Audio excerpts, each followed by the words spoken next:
Hey guys, I'm Matt Nodaleary and welcome to my latest video.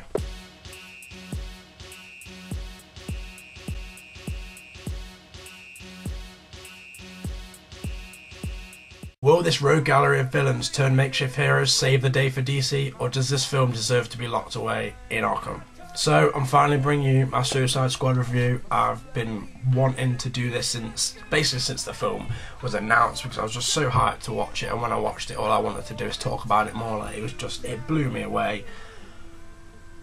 But let's talk about it now. We're going to start off with, I guess this is probably my first of my reviews that's going to take this format. I suppose I'll always break it down into a couple of different categories. So for this episode I've got plot, I've got characters, and I've got soundtrack, and then obviously I'll give a verdict at the end, like a score out of 10, and just tell you what my overall impressions of the film was. So I'm going to start with the plot, just in case you haven't seen it or you want a little recap, or just so you sort of know what it's about. But this video will contain spoilers, so if you haven't seen the film yet, I would probably advise you not to watch this. I mean, some people like to watch reviews before they go and watch films. If you're one of those people, stay and watch. If you've already seen it, watch as well, and just let me know down in the comments what you thought of the film and whether you agree or disagree and why.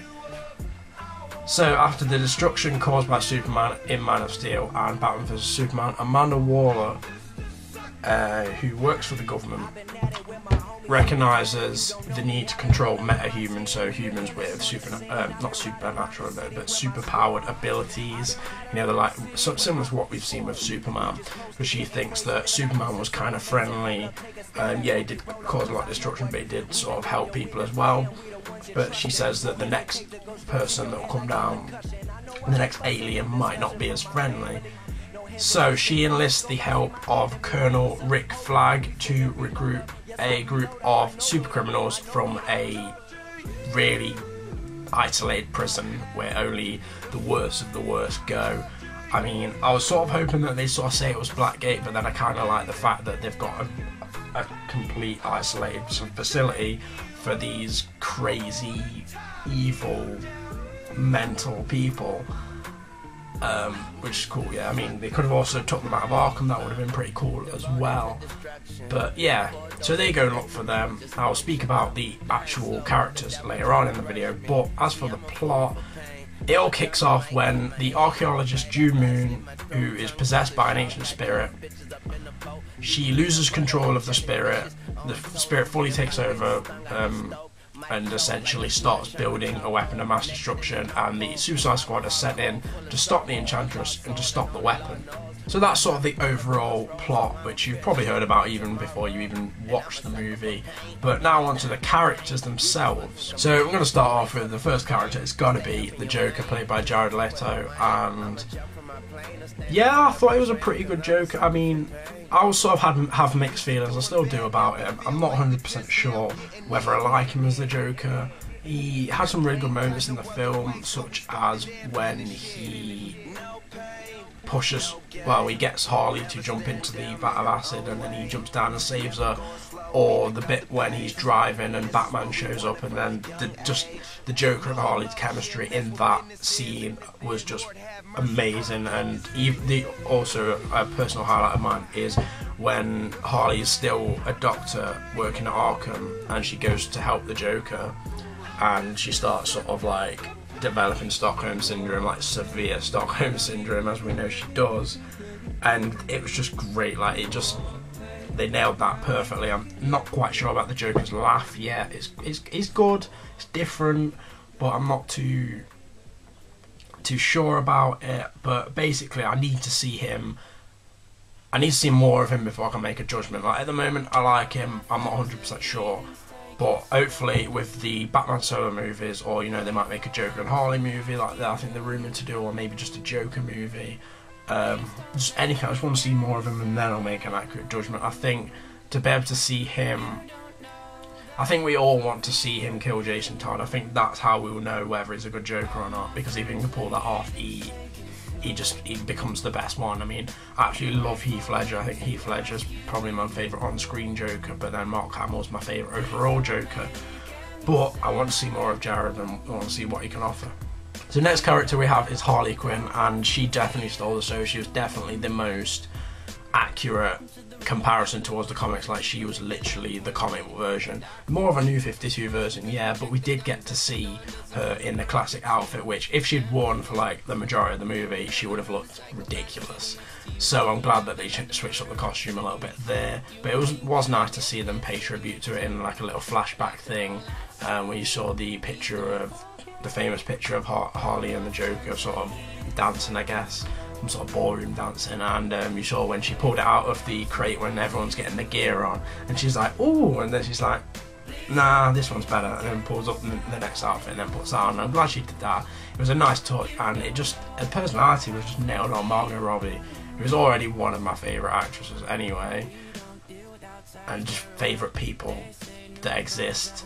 She's just even better now, and like, she definitely got the good, an accurate representation of Harley, and to nailed on that character. I just love everything that happened there. Just with it, it was just so funny, and yeah, when she's with the Joker, the chemistry is just like it's mental.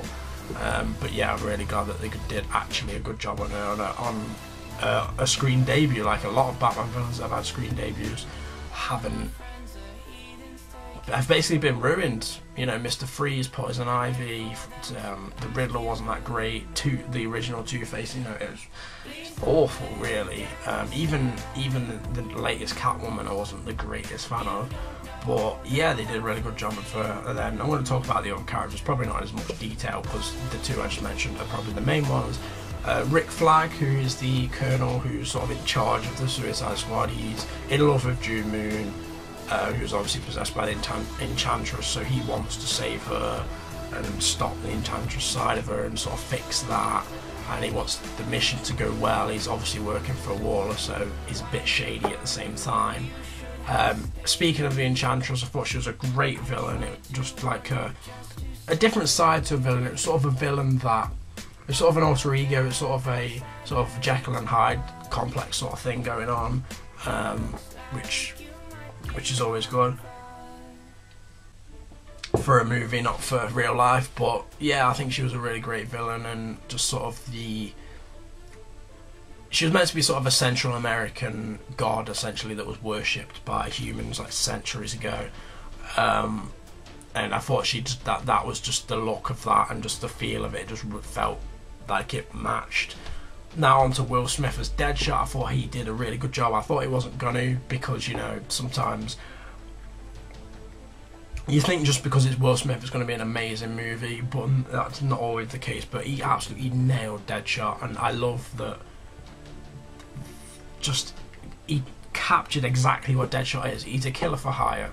He's cocky, he's arrogant, but at the end of the day, he just wants to do what is his job. He doesn't enjoy killing people, really. He just does it for money because he's good at it.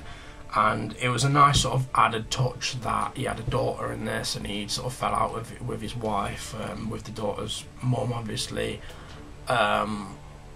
Yeah, and Batman showing up as well was a pretty cool moment. I thought that was really a little bit emotional, really, when Batman sort of shows up and Deadshot goes to shoot Batman. He's like aiming his gun at him, and then his daughter's like crying, telling him not to do it, and then Batman's just like, yeah, and then he just sort of surrenders. I thought that was kind of one of the highlights in the movie, to be honest. Now, another character who blew me away, I didn't expect this, like, I thought it was going to be awful, it was Diablo. Like, he sort of starts off quite quiet. He says he doesn't really want to use his powers because of his past, but then when you find out his past, everyone's like, oh shit, damn, I didn't think that happened. And yeah, then he just sort of goes into his own, and then the fight at the end, sorry, my throat's getting a bit awful, but yeah, the fight at the end where Diablo turns into, I don't know what you'd call it, but Super Diablo maybe, and he has a fight with Enchantress's brother, which is pretty cool, and he sacrifices himself. I'm a bit gutted he's dead, but hopefully they bring him back for the sequel or for another DC movie.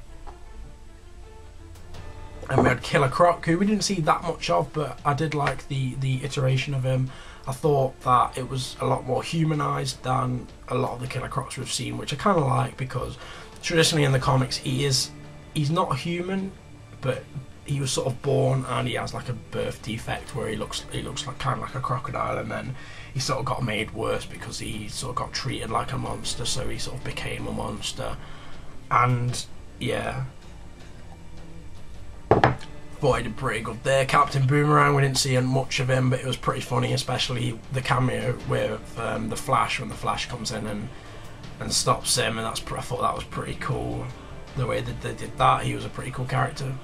Next character we have is Katana. She sort of shows up a bit later. She's not really a villain. She's sort of just she's more of just a vigilante that leans toward the sides of gun. She's sort of enlisted by Rick Flagg to sort of keep tabs on the Suicide Squad, and she had some cool moments, which was good to see. They had Slipknot, who lasted about 5 seconds because he tried to escape and got blown up by the all the explosive chips that all the Suicide Squad had put in them. He just, yeah, they sort of, I guess they just thought he's not really a major character, we'll kill him off to make an example of him and show why the others can't really try and escape. Sorry, I keep drinking, Jesus, throat's killing me. And the final character, really, that's the main character, well, the final main character in it is Amanda Waller. I thought she did an absolutely great job, the actress that played her, and I just thought that you could just get why the Suicide Squad was sort of intimidated by her and why they actually agreed to work for her, because she's a pretty scary lady. When she kills all the people that are working with her, and Deadshot just turns around and says, "That is gangster." Like, that was such a great moment. It was typical Will Smith, really.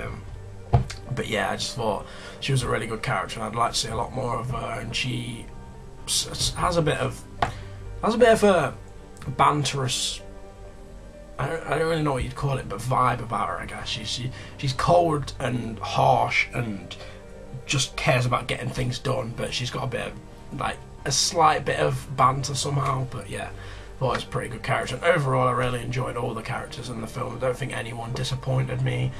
If anything, everyone sort of blew me away more. But as for Jared Leto's Joker, like I said, I need to see more of him before I can make a judgment.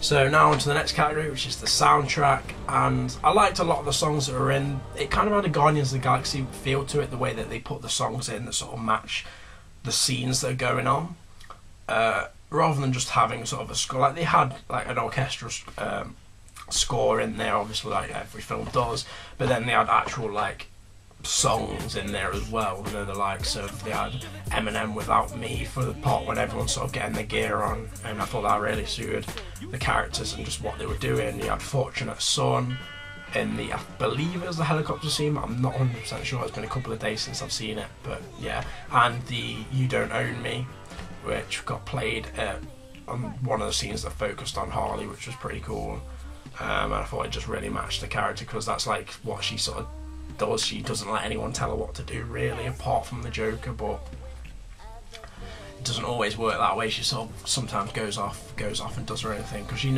ultimately knows that the Joker's probably never going to kill her. So yeah, that pretty much brings this review to a close. I'm going to give this film an 8 out of 10. I thought it did really well. It wasn't the greatest film, like there's a few bits that I would have changed slightly or not included, but for the most part I thought it was a really good movie. And to all the critics out there that are saying it's crap, it's not crap, it's just you're not a comic book fan probably. Like, this film is made for the comic book fans. Like, with Marvel it's sort of a bit more, you know, it doesn't necessarily matter that much if you don't read the comics, because you still sort of get the characters and get what's going on. But with DC, they're sort of having these characters, they're saying that, you know, they've been established before, so basically if you don't read DC comics or don't have like a knowledge of them or haven't watched any of the animated movies or read any of the books, the novels, that sort of thing, or played any of like the Arkham games or Injustice or anything like that, then you're probably not going to get a lot of this. And that's probably why it's done so badly, because critics just don't get it. This is made for the fans, not you, so don't bash it, because I thought it was pretty good. But yeah, guys, that does bring the video to a close. Leave a like if you did enjoy, comment what your opinions are on the Suicide Squad if you've seen it, and subscribe if you're new because you don't want to miss any more of my reviews. I'm going to be reviewing like BoJack Horseman Season 3, Marco Polo Season 2. Going to be making a American Horror Story Season 6 video as well soon, so look out for all those. Keep it posted on the channel, and I'll see you next time, guys. Take care.